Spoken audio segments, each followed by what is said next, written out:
The Unbearable Lightness of SM.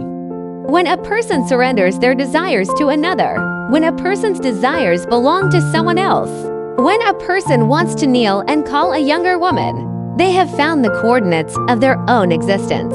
At that moment, they no longer need to endure the unbearable lightness of life.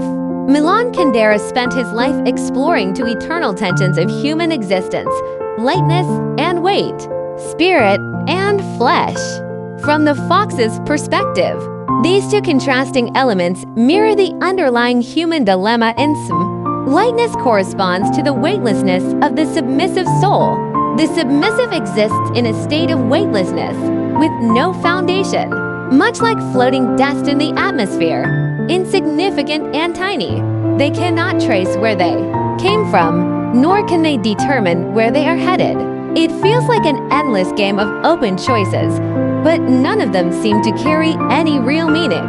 Hence, the submissive feels a constant sense of emptiness and wandering. The idea of finding a master, seeking a mother is a response to this feeling of self-loss and the weightlessness of their soul, something unbearable. They yearn to escape this drifting state and find a corner solid to call their own. The teasing mosquitoes crawling over them symbolize the calling.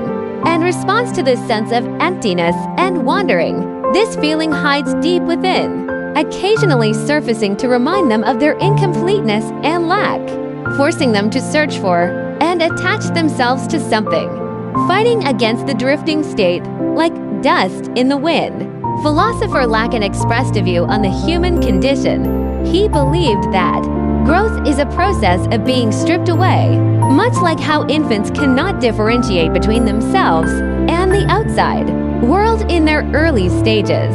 An infant's greatest desire is to suckle continuously, as though the mother's milk is a part of her body, something they can never live without. But as the infant grows, the mother begins to wean them, and the infant's cries no longer receive a response. That part of themselves, once thought to belong to them, is now taken away. The more a person is stripped of, the greater their sense of loss becomes.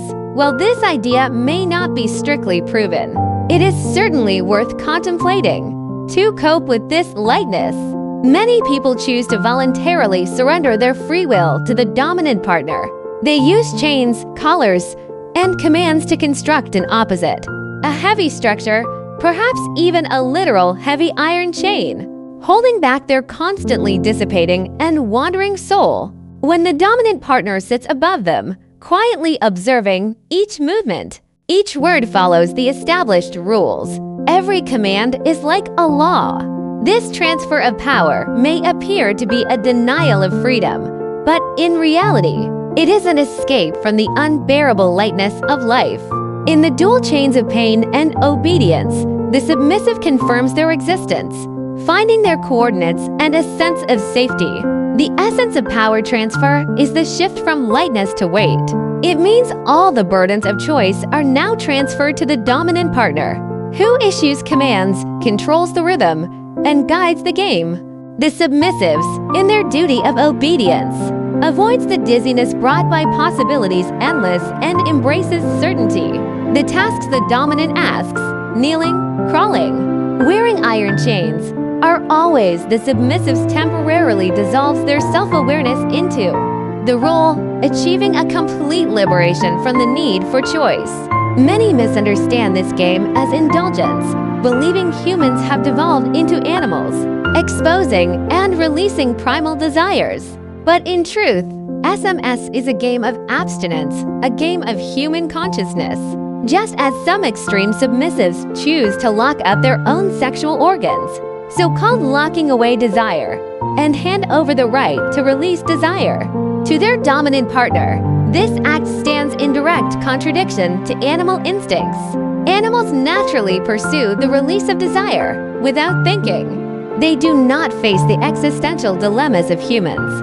Animals do not experience the burden of lightness or weight.